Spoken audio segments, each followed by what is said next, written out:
Legend of the Five Rings. In the Mountain's Shadow. A Tale of the Unicorn Clan. By Dicken. Narrated by Heather Jinmaku. Iuchi Saina was a failure and a disgrace. No amount of meditation would change that. Focus on the wind, the rain, the stone, the burning incense. Separate, but part of a harmonious whole. Abbot Ianaga's calmness only tightened the angry knot in Saina's chest. 6 months. 6. More than half a year since she had been packed off to Four Stones Monastery for self-reflection. Saina had tried. She truly had. But harmony had proven elusive as desert rain. She shouldn't have hit Shinjo Masato, had known it was a mistake as soon as she swung, but it had felt so good to once, just once, wipe the smirk from his face. It didn't matter that Masato had reached for his blade. It didn't matter that he and his tittering crows had pecked at Saina from the moment she entered Mistress Ayako's school. All that mattered was Saina had lost control. Masato had paid for her failure with burns and broken bones. And Saina? She was still paying. Focus on the chime. Abbot Ianaga rang his damnable bell again. Feel the reverberation echo through each element. Squeezing her eyes shut, Saina tried to push the anger from her thoughts. You cannot force balance, Ianaga said. I know. She spoke through gritted teeth. If spirits could be battered or bullied into submission, Saina would have long surpassed even Mistress Ayako. But all Iuchi knew that path led to blood magic and corruption. Namekeepers were not like other Shindoshi.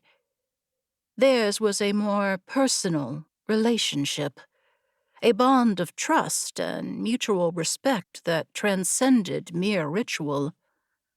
Realizing the abbot had gone silent, Saina cracked an eye. Ianaga's posture was stiff as the bronze statues arrayed across the shrine. Apologies for my rudeness. Saina blew out a frustrated sigh. She had let her temper get the better of her. Again. He gave a dismissive hum. Discourtesy is a blade that cuts only those who wield it. A bell rang. Not one of Ianaga's meditation chimes, but the low, sonorous peal of Four Stones' great temple bell. Strange. It was well past midday, and far too soon for evening ritual. The temple screen slid aside to reveal a kneeling monk. A messenger from Lord Harunobu. Saina frowned. She knew little of Harunobu.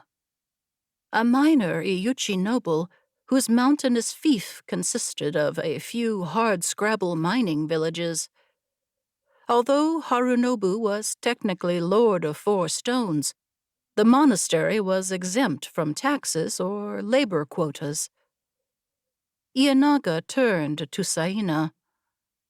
Return to your quarters. Saina rose only to pause as the monk outside gave an embarrassed cough.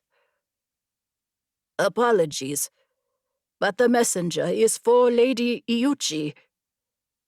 Saina's surprise must have been plain, because the abbot gave a terse nod. Let us see what this is about. They stepped from the incense-wreathed glow of 4-stone central temple and into the rain. It soaked into Saina's robes, icy drops trickling between her shoulder blades. A samurai in battered scout armor waited by the western gate. Nearby, a pair of horses drank greedily from the temple's water trough. They were of the short, shaggy breed preferred by those who called the Spine of the World Mountains home. Several of the temple's initiates were hard at work currying coats and picking detritus from their hooves. Both mounts were still in harnesses, which meant the messenger did not intend to remain. At their approach, the samurai offered a respectful nod. "I am Zeshi Minori. My apologies for the imposition, but Lord Harunobu heard there was a namekeeper in residence." Saina blinked. "I am she." Minori fell to her knees, a mixture of relief and concern on her dirt-streaked face. "Then we are in desperate need of your aid." "We should speak inside." Ianaga's voice was clipped. Minori shook her head. "No time." Ianaga drew himself up. "I do not know what you hope to accomplish here, but Iuchi Saina is not—" "I would hear Lord Harunobu's request." The words slipped from Saina's lips. Cheeks warming, she glanced at Ianaga. Although the abbot's expression remained calm, a note of warning glimmered in his dark eyes. All of this was lost on Minori, who pushed to her feet. "It is a Kansen, lady. The miners broke into an underground chamber and released a spirit of terrible power. Lord Harunobu sent 4 of our best samurai. None returned. Now the fiend threatens the village with quakes and falling stones." She took a step forward, gaze beseeching. "You are the only namekeeper within 2 days' ride." "Find someone else." It was Abbot Ianaga who answered. "You can bring the villagers to 4 stones." "The Kansen's fury made the cliffs unstable," Minori replied. "We cannot evacuate the town." "I am sorry," Ianaga said, "but Lady Iuchi cannot help you." Saina stiffened, shoulders tight against the anger that threatened to overwhelm her. "It is not for the abbot to say what I can and cannot do." Momentary surprise flickered across Ianaga's wrinkled face. "You are here at the order of your mistress." "Lives would be lost if I do not help," Saina said. "Ayako will understand." Ianaga gave a pained nod. "I cannot command you to stay." It was as close to agreement as Saina would get from the old abbot. Face hot from the exchange, she turned to Minori. "Give me a moment to collect my things." Saina hurried back to her small room. 4 paces by 3, it contained little more than her sleeping mat and a lacquered chest. Despite the pain of separation, she had kept her oath to Mistress Ayako not to summon her spirits. But a broken promise weighed little when balanced against so many lives. With a deep breath, Saina opened the chest. Her fingers brushed across the intricate horsehair braid, the collection of polished river rocks frozen in clear glass.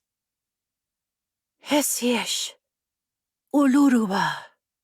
Saina whispered the spirit's true names, reveling in the feel of the unnatural syllables on her tongue. Outside her door, the rain slackened as the wind and water elementals sent rivulets into Saina's chamber. The tiny river parted, surrounding her in a thin, silvery ring. Blinking back tears, Saina clasped the talismans to her chest. The spirits cared nothing for her failures. A simple bond, but one that ran deeper than the river of gold. One last talisman remained in the chest. An arrow, fletching burnt, shaft scorched, its steel head blackened by fire. Saina hesitated. It was not that she trusted the arrow's spirit less than the others. Kelak had been her first, a constant flame lighting even the darkest moments of her life. It had been Kelak who dried Saina's tears when Masato and the others had been particularly cruel.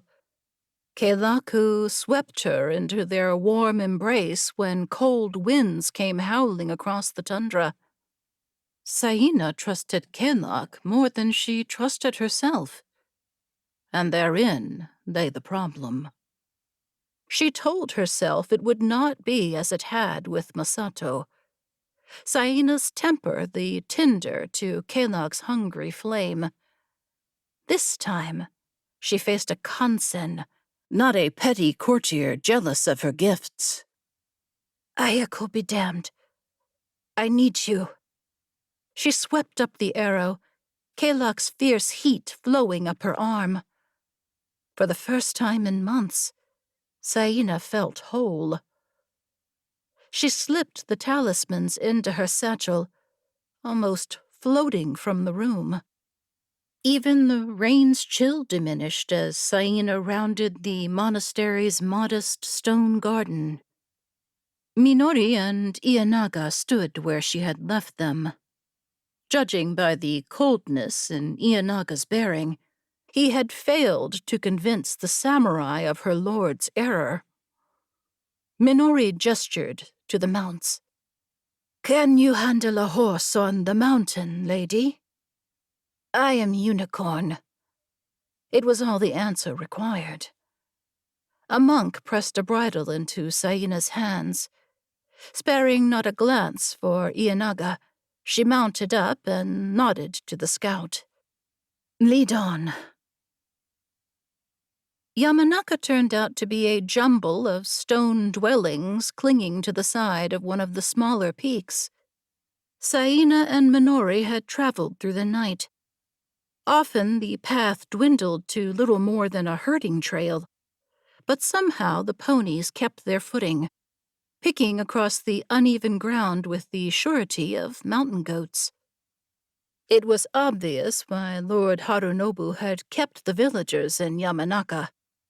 Part of the mountain had sheared away, half burying the single switchback that led to the village. Saina and Minori had to abandon their mounts to half climb, half scramble up the slope. Soot-streaked faces watched Saina and Minori from shadowed doorways, lips pursed and eyes nervous. Lord Harunobu stood at the center of a knot of nervous-looking samurai. He was long-faced, with a perpetual scowl, and eyes as unforgiving as shale cliffs. "You are Saina." Harunobu's voice was blunt as his bearing. She inclined her head. He looked her up and down. "I thought you would be older."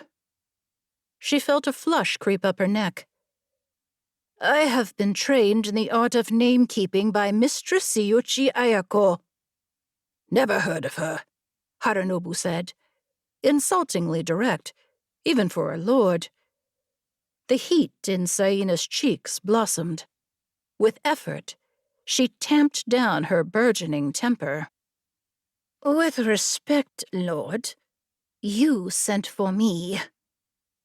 He crossed his arms. "That was before I knew you were a mere initiate." "An initiate who is willing to risk her life for you and your people." Saina fought to keep her voice level. His frown deepened. "Your inexperience may make the situation worse."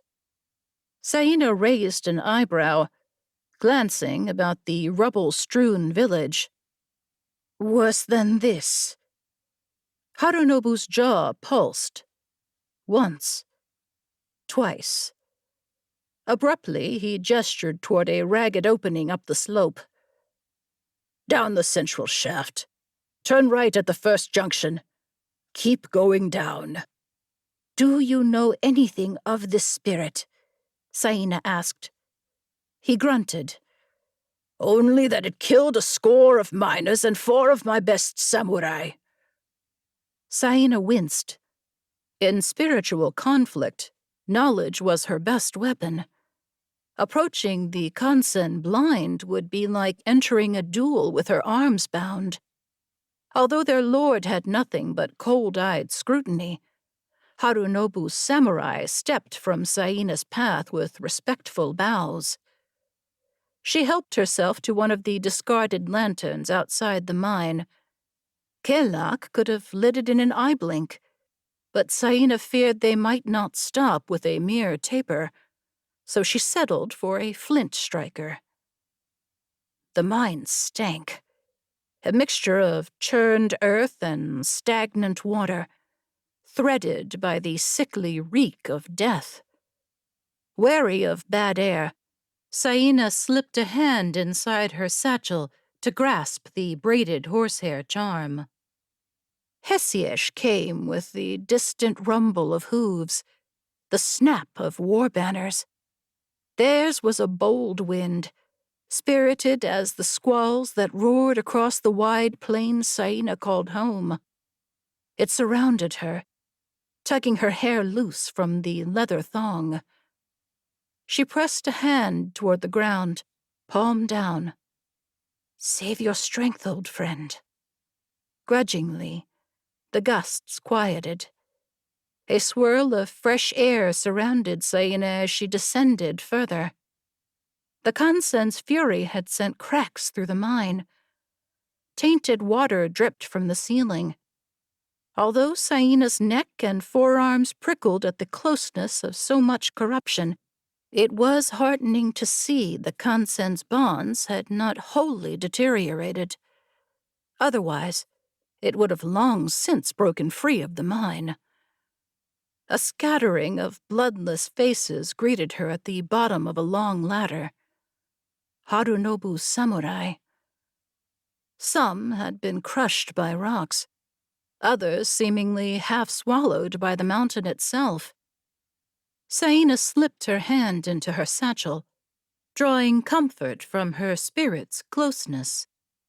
About 40 paces beyond, the tunnel widened into a cavern. Unlike the rough stone of the shafts above, the chamber had a worked quality. Saina's lantern caught shadowy carvings upon the rock, constellations of engraved sigils, careful inscriptions cleft by cracks and fallen stones. Although Saina was no scholar, she knew enough to recognize ancient words. Her suspicions were confirmed by the rivulets of iridescent corruption leaking from the cracks. A large pile of stones blocked the rear of the cavern. Saina's lantern revealed a pale hand thrust from the rubble. She played the light over the pile, noticing a scrap of cloth, a streak of blood, a fall of dark hair. Saina's fingers tightened on her talismans. At least the miners appeared to have died quickly. Like the growl of a vicious dog, the rock above rumbled as Saina threaded her way across the cavern. She exhorted Hesiesh to greater strength. Although the air elemental could do little to stop a cave-in, the winds might be enough to deflect a falling stone. Saina could still feel power in the wards. Like a distant bonfire, they glimmered at the edges of her perception. Those nearest the breach seemed to hiss and sputter, guttering as the trickle of corruption wore away the protective enchantments. To banish the vile spirit, Saina would need to clear away the rubble, but that would undo what little power remained. Swallowing against the knot in her throat, She squared her shoulders. The cavern wards seemed to emanate from a capstone high into the ceiling. Corruption had infiltrated the stone, opalescent veins threading the wards like oil on water. It was just a matter of exhorting Hesiesh to apply their full strength to the capstone. Dirt and loose gravel whipped through the air. Saina raised an arm to shield her face. There was a sharp crack, although not from above. A flicker to her left was Saina's only warning as the Kansen struck. She hurled herself to the ground as a heavy slab shattered against the cavern wall behind her. As always, anger came more easily than fear. Ulurua's name on her lips, Saina scrambled to her feet as the Kansen rose from the pile. A hulking, vaguely horse-shaped collection of stones. It filled the rear of the cavern. Rough diamonds glittered like torches amidst the rock, burning with rage as the Kansen pawed the ground. Its every movement was filled with the furious screech of stone against stone. Saina did not wait for the Kansen to charge. At her call, Ulurua sent liquid tendrils through the air. Although a more subtle touch than Hesiesh, the water elemental was no less forceful. Rivulets slipped into the Kansen, a widening river that sought to undermine its physical form. The corrupt spirit shuddered, stony limbs rigid. With a grinding shake, it seemed to draw tighter. Ulurua was forced from the Kansen, water spraying from between the rocks. Hesiesh tore at the Kansen, but even the strongest wind was little proof against a landslide. Flinty hooves struck sparks from iron ore as the Kansen charged. One of them clipped Saina's left shoulder, flinging her across the cavern like wind-blown silk. Rebounding from the hard stone wall, Saina tried to stand, to move, to call out, but her body felt loose and liquid. Her left shoulder buzzed, the arm below limp as sodden rope. Although the Kansen strike had sent Saina's lantern clattering from her hand, the spirit's fury burned bright enough to illuminate the cavern. Mouth working, Saina watched its shadow grow upon the far wall. The thing stood over her, hoof raised. At last, Saina managed to force air into her abused lungs. The name came as a whisper, a prayer, drowned by the grinding scream of the Kansen. Kalak. With a snap of dry kindling, the fire elemental roared to life. Kalak came in a whirl of bright cinders, the air alight with musky scents of torches and campfires, of flames constrained, yet ever straining to burn free. Pushing to her knees, Saina unleashed Kalak upon the corrupt spirit. Each furious shout was echoed by a gout of flame. The heat of Kalak's assault tightened the skin on her face, her wind-tousled hair smoldering. But Saina felt little save the upswell of joyous fury. This was not Mistress Ayako's school. Saina's foe was not an arrogant bully, but a spirit fallen to corruption. She need hold nothing back. For once, Saina could become the flame. Howling like an Utaku battle maiden, she surged to her feet. True names spilled from her lips. Hesiesh joined Kalak, stoking the fire elemental's flames to forge brightness. The Kansen thrashed amidst the inferno, lashing out with razored hooves. Saina sent Ulurua along the cavern floor. Water flowed up the Kansen's legs. Rather than weigh the thing down, Saina exhorted Ulurua to climb into the fiend's stony body. Beset by Kelak and Hesiesh, the corrupt spirit could not force the water elemental out. As if realizing she was the source of its misery, the corrupt spirit spun toward Saina, diamond eyes furious amidst the flames. Laughing, she closed her good hand into a fist. The Kansen took a step toward her and stumbled. Steam rose as Kelok's wind-driven flames heated the water within the Kansen's body, causing it to expand. Rock shifted, the crack of stone sharp above the roaring flames. Saina dove behind a canted boulder as the Kansen exploded. Steaming rock clattered from cavern walls, showering Saina in a blistering, cutting rain. By the fortune's grace, the stones only battered and singed. Then all was silent, save for the hiss of cooling rock. Saina stumbled to her feet. Destroying the Kansen's physical form would leave it vulnerable. Now all that remained was to banish the vile thing. Saina drew in a shaky breath, only to pause as a thick gurgle resounded from the far side of the cavern. Slowly, she turned. The spirit's destruction had scattered the piled stones. Corruption seeped from the rock, a prismatic flood that sent tainted tendrils flowing across the cavern. With a rattle of dislodged stones, one of the miners staggered to her feet. Her neck was canted at a hard angle, ribs caved in, one arm little more than a mess of bloody bone. Saina pressed a hand to her mouth as the other corpses clawed free of the rubble to form a rough semicircle across the chamber. Saina shook her head. They had destroyed the Kansen's form. To inflict itself upon the physical world so soon would require power beyond imagining. That, or Saina had defeated the wrong spirit. Horror doused the flames of Saina's fury. Dimly, she looked to the pile of stones that was all that remained of the Kansen's physical form. No, not a Kansen. A guardian spirit.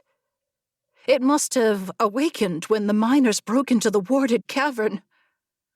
Harunobu's samurai had been slain not out of wickedness, but duty. Jaw tight, Saina blinked back angry tears. The chamber reeked of corruption. True.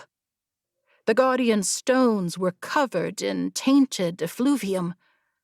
But beneath the foulness, Saina could sense the spirit itself. Diminished, but ultimately uncorrupted. What a fool she had been. The corpses advanced, urged on by an opalescent shadow that seemed to hover in the dusty air like light refracted through water. Saina straightened with a ragged breath. Now was not the time for recrimination. She had failed, but there was still a chance to make things right. At Saina's call, her spirits rolled across the walking dead. Arcs of wind-driven flame scoured flesh from bone. Steam filled the chamber as water sheeted from cracks in the stone, bowling dead miners from their feet. Saina stood within a bubble of calm, protected by her spirits. Injured arm clutched to her chest. She watched as the corpse's unnatural life gradually stilled.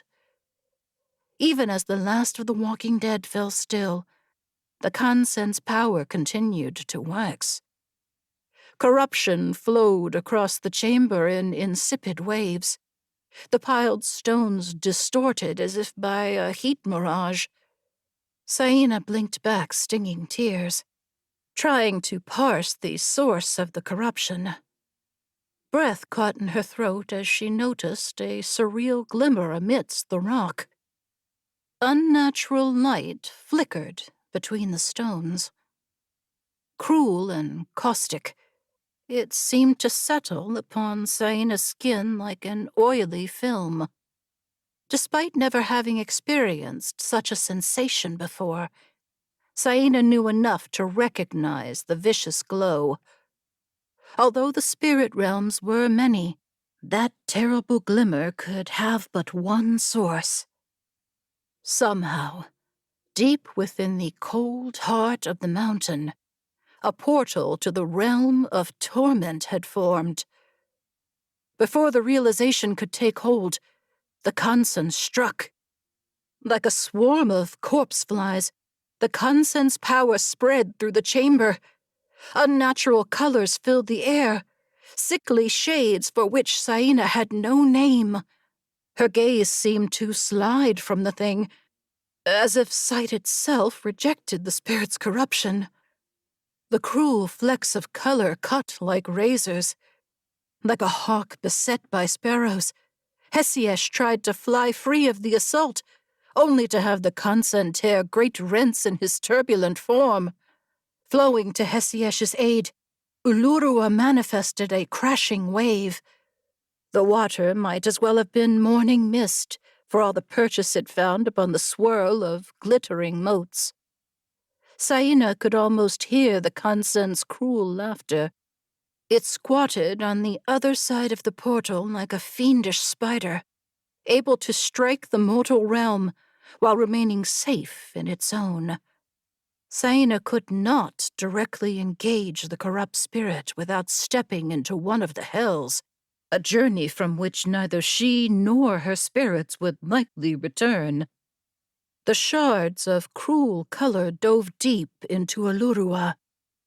The elemental faltered, wave dispersing into confused eddies. "Kelak! No!" Saina shouted, even knowing restraint was not in fire's nature. Kelak struck at the Kansen. Great spinning sirocos of flame sent flecks of tainted color whirling through the chamber. But the Kansen was not wholly in the mortal realm, seemingly untouchable even by spirits. The razored motes slashed across Kelak, and the fire elemental faltered, bleeding swirls of ash. Saina's gaze flicked about the chamber as she searched for some way to aid her friends. But the wards were broken, the chamber's guardian shattered by Saina herself. She stiffened, shattered, but not broken. Stumbling forward, Saina skidded to her knees next to the pile of smoking rocks. Although they remained hot enough to blister skin, she thrust her good hand into the pile, feeling for what remained of the chamber guardian. "Please." She reached through the fog, the pain. "Listen." Like a badger defending its den, the spirit raged against her, its anger so overwhelming, so familiar. Bound by tongues long stilled, hands long gone to dust, it had dwelt within the mountain for untold centuries, a guardian, a prisoner. Saina could feel the unfairness of its endless duty, unasked for, yet all-consuming. But in the end, it had failed, just as Saina had failed. Fury coiled within her, almost indistinguishable from her own. "You are right to be angry." Saina tried to push past the anger, straining to reach the emotion that lay beneath, the emotion she knew so well because it dwelt within her, too. "You fear yourself. Fear what you might become should you lose control. All this time alone, with yourself. With that." She glanced toward the Kansen, still savaging her friends. The guardian hesitated. "I cannot imagine what it was like," Saina continued. seeing your anger, your fear reflected 1,000-fold. But as it watched you, so did you watch. I cannot defeat this thing on my own, but with your help we may banish the corruption. At last, you could be free. She felt the spirit resist, but did not attempt to force the connection. I do not ask you to forgive me. I fought when I should have looked, should have listened, and for that I am sorry. Please, help us make this right. After that you may pass whatever judgment you see fit upon me. There was a moment of hesitation. Then Saina's blistered fingers closed upon something amidst the rubble. Trembling, she drew forth her arm, opening her hand to reveal a flame-blackened diamond, cracked by water, pitted by wind. It took every ounce of Saina's strength to stand. Body canted as if she were walking into a strong wind, Saina advanced, diamond held before her like a torch. Unquiet color filled her senses, bleeding from sight to sound in a high, aggrieved buzz. Saina's skin prickled as if she were beset by 1,000 fiendish hornets. Somehow, the Guardian was forcing the corrupt spirit into the mortal realm. Such power made sense for an earth elemental. Bastions of solidarity, they were more grounded than other spirits. She could feel the Guardian around her, within her. Although the Kansen raged, it was as if Saina were rooted in place. Like a fisherwoman hauling in a full net, Saina slowly drew back her hand. Had she been alone, she would never have managed. But with the Guardian, when she moved, it was with the weight of the mountain. With a howl that seemed to carve to the root of Saina's soul, the Kansen was dragged fully into the mortal realm. Voice like rusted iron, Saina screamed her spirit's names. They fell upon the Kansen like a pack of hunting hounds. Hesiesh and Delurua spun up a maelstrom. The swirling motes that made up the Kansen's body were pulled inexorably toward the center of the chamber, there to be drowned in water, pulled from the crushing depths of the mine. Only when the last of the glittering flecks were gathered did Kelak descend upon the thing, incandescent in their rage. Even shielded by the Guardian's power, Saina was sent sprawling. By the time she found her feet, the Kansen had been battered into a shapeless, scorched mass. Stumbling over to the Kansen's remains, Saina grated out chants of expulsion. The Guardian joined her other spirits in lending power to her call. Light filled the chamber, bright enough to send searing after-images dancing across Saina's vision. With a rumble like heat lightning, the Kansen was banished back to the wretched realm it called home. Calling upon her tattered spirits, Saina bid them focus their energies upon the portal. Despite their injuries, Kelak, Hesiesh, and Ulurua were quick to respond. Water sheeted over the surface of the portal, wind-swept flame rising to eclipse the terrible light. But although they could cover the hole, they could not seem to close it. Please. Saina reached for the Guardian once more. Help us finish this. It moved with the rumble of ancient stone, of rock shifting deep beneath the earth, the cool, lightless silence of caverns and tunnels no human eye would ever see. Behind the sheen of burning water, stony fingers spread across the portal. Slowly, they clenched into a fist, dragging the edges of the unnatural tear closed. Kelak! Saina thrust her burnt hand at the portal. The fire elemental leaped from the shadows like a thrown spear, searing an angry line across the stone. It glimmered for a moment before cooling to a ragged line. Saina drew in a shaky breath, waiting for all the terrible energies of the realm of torment to burst free. But although the line looked ugly as a cauterized wound, the portal remained shut. Although some lingering Shadowlands taint remained in the chamber, Saina sensed no new corruption. With a relieved groan, she sagged to the chamber floor.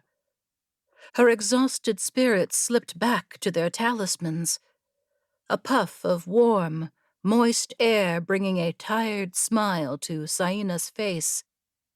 No matter her failures, they would never desert her, nor she them. In the end, that was all that truly mattered. There was a flutter in her clenched fist. Saina opened her fingers to see the diamond flicker with pale light. It was time to face the Guardian.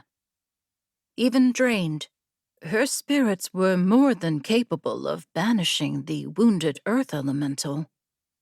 But if her experience in the cavern had taught Saina anything, it was that she must own her mistakes.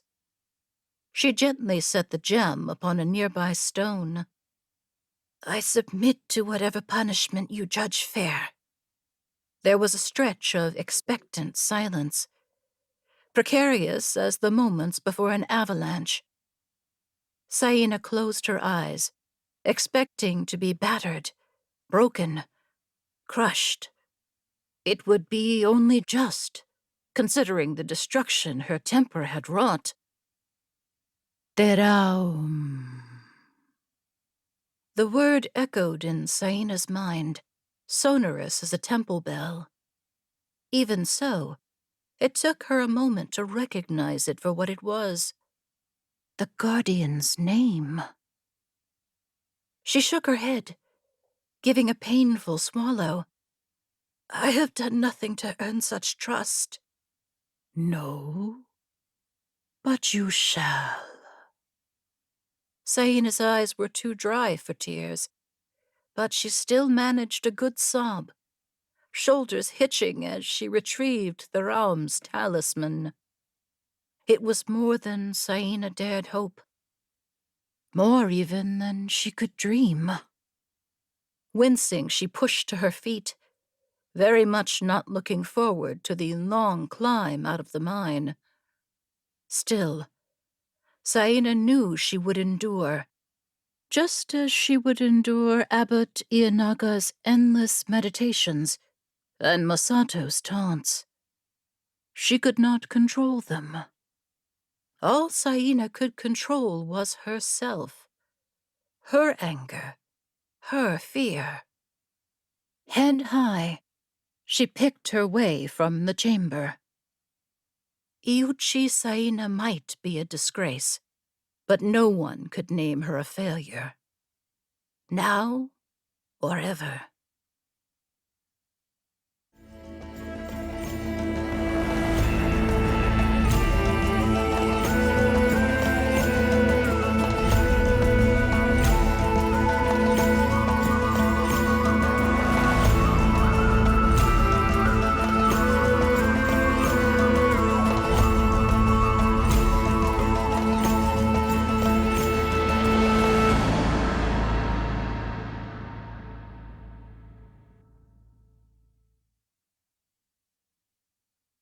This audio recording is copyright Asmodee North America, Incorporated, 2025. All rights reserved. Produced and published by Aconyte Books. For more from the world of Legend of the Five Rings, visit l5r.com. And for more great, world-expanding fiction, subscribe to the Aconyte Fiction Podcast.